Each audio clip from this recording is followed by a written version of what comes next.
माजी राज्यपाल सत्यपाल मलिक मातोश्रीवर उद्धव ठाकरे यांची भेट घेणार आहेत। इंडिया आघाडीसोबतच इतर राजकीय विषयांवर चर्चा उद्धव ठाकरे आणि सत्यपाल मलिक यांच्यात होणार असल्याची शक्यता आहे। दुपारी 12 वाजता सत्यपाल मलिक मातोश्रीवर दाखल होणार आहेत। काँग्रेसच्या शिष्टमंडळानं राजभवन इथे राज्यपालांची भेट घेतली। यावेळी काँग्रेस पक्षाच्या शिष्टमंडळाकडून राज्यपाल सीपी राधाकृष्णन यांना निवेदन देण्यात आलं। राज्यातील कायदा सुव्यवस्था पूर्णपणे ढासळली तसंच राजकीय आणि सामाजिक अस्थैर्य निर्माण झालंय अशा आशयाचं निवेदन काँग्रेसनं राज्यपालांना दिलं। महायुतीत काही कार्यकर्ते चुळबुळ करतायत, मात्र महायुती टिकली पाहिजे हे कार्यकर्त्यांनी लक्षात घ्यायला हवं असं वक्तव्य अजित पवारांनी केलंय। रायगडमधील सभेत ते बोलत होते। हा पक्षाचा कार्यक्रम आहे, महायुतीचा नाही असं स्पष्टीकरणही त्यांनी दिलं। भाजप शरद पवारांच्या उमेदवाराचं काम करणार असा गौप्यस्फोट मावळचे आमदार सुनील शेळके यांनी केलाय। मावळमध्ये अजित पवारांची राष्ट्रवादी भाजपला चालत नाही, मात्र शरद पवारांची राष्ट्रवादी चालते असा आरोपही मावळचे आमदार सुनील शेळके यांनी केलाय। पिंपरीमध्ये भाजपनं अजित पवारांच्या पक्षाविरोधात ठराव मंजूर केलाय। विधानसभा निवडणुकीत अजित पवारांच्या पक्षाच्या उमेदवाराचा प्रचार करायचा नाही असा ठराव भाजप कार्यकर्त्यांच्या बैठकीत मंजूर करण्यात आलाय। लोकसभेत अजित पवारांच्या पक्षानं महायुतीचा प्रचार केला नसल्यानंच ही भूमिका घेण्यात आल्याचं समजतंय। एसटी महामंडळाचं अध्यक्षपद स्वीकारण्याबाबत पदाधिकारी कार्यकर्त्यांशी चर्चा करून निर्णय घेणार अशी प्रतिक्रिया आमदार भरत गोगावले यांनी दिली। महायुती सरकारनं एसटी महामंडळाच्या अध्यक्षपदी गोगावलेंच्या नियुक्तीचा GR काढला, त्यानंतर त्यांनी ही प्रतिक्रिया दिली। माजी खासदार हेमंत पाटील यांना हळद संशोधन केंद्राचा अध्यक्ष करून त्यांना मंत्रिपदाचा दर्जा देण्यात आलाय। हेमंत पाटील यांना हिंगोली लोकसभेची उमेदवारी नाकारण्यात आली होती, मात्र राजकीय पुनर्वसन मुख्यमंत्री एकनाथ शिंदे करतील, माझा त्यांच्यावर विश्वास आहे अशी प्रतिक्रिया हेमंत पाटील यांनी नांदेडमध्ये दिली। एकनाथ शिंदे देवेंद्र फडणवीसांविरोधात उमेदवार उभे करून राज्यात 288 जागांवर निवडणुका लढवणार अशी माहिती तिसऱ्या आघाडीचे नेते आमदार बच्चू कडू यांनी दिली आहे। राज्यात तिसऱ्या आघाडीचाच मुख्यमंत्री होईल असा विश्वासही त्यांनी व्यक्त केलाय।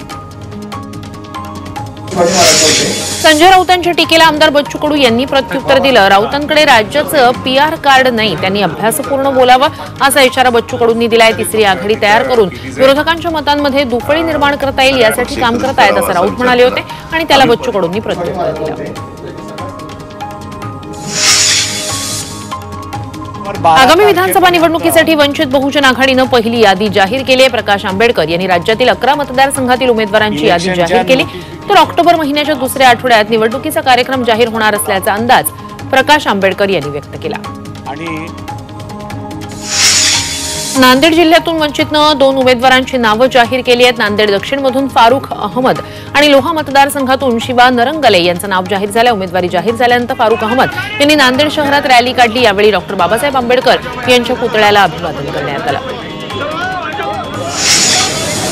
ऐन विधानसभा निवडणुकीच्या पार्श्वभूमीवर अजित पवारांच्या पक्षाला मोठा धक्का बसलाय। पाचोरा भडगाव मतदारसंघाचे माजी आमदार दिलीप वाघ यांनी जयंत पाटलांची भेट घेतली।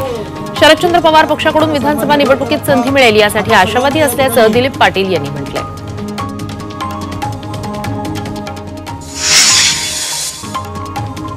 माजी खासदार भास्कर पाटील खतगावकर यांनी भाजपची साथ सोडून काँग्रेसमध्ये प्रवेश केलाय, त्यामुळे अशोक चव्हाण यांना धक्का बसल्याचं मानलं जातंय। मात्र खतगावकर गेल्यानं आम्हाला धक्का बसणार नसल्याचं अशोक चव्हाण म्हणाले।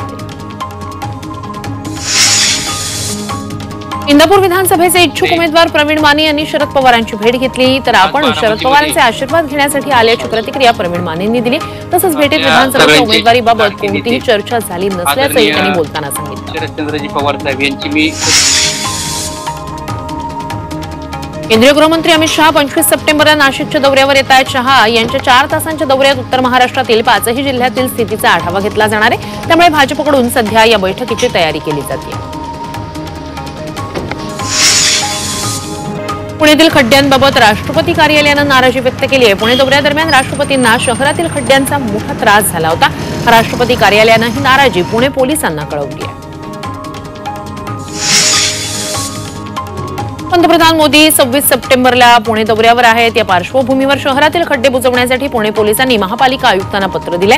राष्ट्रपती कार्यालयानं व्यक्त केलेली नाराजी पाहता पंतप्रधानांच्या दौऱ्याआधी रस्त्यावरील खड्डे बुजवण्यास महापालिकेला सांगण्यात आले। राजस्थानचे राज्यपाल हरिभाऊ बागडे यांनी शिर्डीत साईबाबांच्या समाधीचं दर्शन घेत मनोभावे पूजा केली। यावेळी राज्यपालांच्या हस्ते शिर्डी माझे पंढरपूर ही आरती पार पडली। साईबाबा संस्थानचे मुख्य कार्यकारी अधिकारी गोरक्ष गाडीलकर यांनी हरिभाऊ बागडे यांचा सत्कार केला। नागपूरमध्ये इमारत बांधकाम कामगारांना सुरक्षा किटचं वाटप करण्यात आलं। उपमुख्यमंत्री देवेंद्र फडणवीस यांच्या हस्ते कामगारांना हे वाटप करण्यात आलं। नागपूरमधील फडणवीसांच्या मतदारसंघातील गोपाळ नगरमध्ये कामगारांना सुरक्षा किटसह संसारोपयोगी वस्तूंचंही वाटप करण्यात आलं। भाजपचे आमदार समाधान आवताडे यांचे दोन्ही विरोधक प्रशांत परिचारक आणि भगीरथ भालके एकाच मंचावर आल्यानं दोन्ही गटाच्या समर्थकांमध्ये उत्सुकता होती। मात्र दोन्ही नेत्यांनी सस्पेन्स ठेवल्यानं समर्थकांची निराशा झाली। सोलापूरच्या मंगळवेढामधील संत दामाजी साखर कारखान्याला केंद्र आणि राज्य सरकारकडून मदत मिळाली आहे। त्यानिमित्तानं कार्यक्रमाचं आयोजन करण्यात आलं होतं। मुंबई पुणे एक्सप्रेस वे बाबत केंद्रीय मंत्री नितीन गडकरींनी मोठा खुलासा केला। एक्सप्रेस वे कात्रजपासून सुरू करणं आवश्यक होतं, मात्र अधिकाऱ्यांनी ते होऊ दिलं नाही याचा गौप्यस्फोट गडकरींनी केलाय। मात्र ती मोठी चूक झाल्याची कबुली गडकरींनी दिली आहे। या समाजातली जातीयता मराठा समाजाला आरक्षण द्या, राजकारणाशी आम्हाला घेणं देणं नाही असा पुनरुच्चार जरांगेंनी केला। अंतरवाली सराटीतील आमरण उपोषणाचा जरांगेंचा 6वा दिवस आहे। यावेळी बोलताना त्यांनी धनगर आणि मराठ्यांमध्ये काही लोक भांडण लावतायत असा आरोप केला।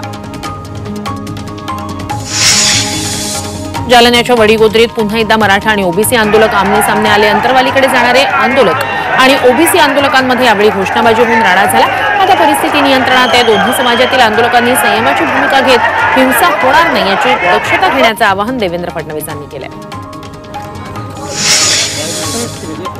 वडीगोद्रीतील मराठा ओबीसी आंदोलकांच्या राड्यानंतर मनोज जरांगे आणि लक्ष्मण हाके यांच्या शिष्टमंडळासोबत पोलिसांची बैठक पार पडली। दोन्ही समाजांकडून शांतता ठेवण्याच्या पोलिसांनी सूचना दिल्या।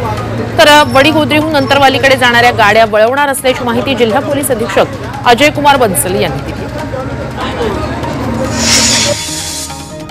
जरांगे पाटलांच्या उपोषणाच्या समर्थनार्थ सकल मराठा समाजाच्या वतीनं भूम शहरातून अर्धनग्न बोंब मारो आंदोलन केलं। दरम्यान भूम शहरातील मुख्य गोलाई चौकातून निषेध यात्रा काढण्यात आली। यात्रेत मोठ्या संख्येनं सकल मराठा समाजाचे बांधव उपस्थित। हिंगोलीच्या सेनगाव वसमतमध्ये सकल मराठा समाज बांधवांनी बैठक घेत मंगळवारी वसमत शहर बंदची हाक दिली। 2 दिवसात मनोज जरांगे पाटील यांच्या आंदोलनाची दखल घ्या, अन्यथा तीव्र आंदोलन उभारू असा इशारा सकल मराठा समाजाच्या वतीनं देण्यात आला। जरांगे पाटलांच्या आमरण उपोषणाला पाठिंबा म्हणून हिंगोली जिल्ह्यात गावस्तरावर आंदोलनाचं नियोजन करण्यात आलंय। तहसील समोर ठिय्या आंदोलनाचं नियोजन आहे। सकल मराठा समाजाच्या वतीनं आमरण उपोषणाची हाक देण्यात आली आहे। मनोज जरांगे पाटील यांच्या आमरण उपोषणाच्या समर्थनार्थ सकल मराठा समाजाच्या वतीनं परभणी जिल्हा बंदची हाक देण्यात आली आहे। जरांगेंची प्रकृती खालावल्यानं परभणी इथल्या सकल मराठा समाज आक्रमक झालाय। बंदबाबत जिल्हा पोलीस अधीक्षकांना निवेदन देण्यात आलेले आहे। अत्यावश्यक सेवा या बंद दरम्यान मात्र सुरूच राहणार आहे। मनोज जरांगे वारंवार आंदोलन करत असल्यानं ओबीसी समाजात भीतीचं वातावरण निर्माण झाल्याचा दावा ओबीसी महासंघाचे अध्यक्ष बबनराव तायवडे यांनी केलाय। सरकारपुढे मागण्या मांडताना न्यायालय आणि संविधान चौकटीत बसतात का हे तपासून घ्यायला हवं असंही ते म्हणाले।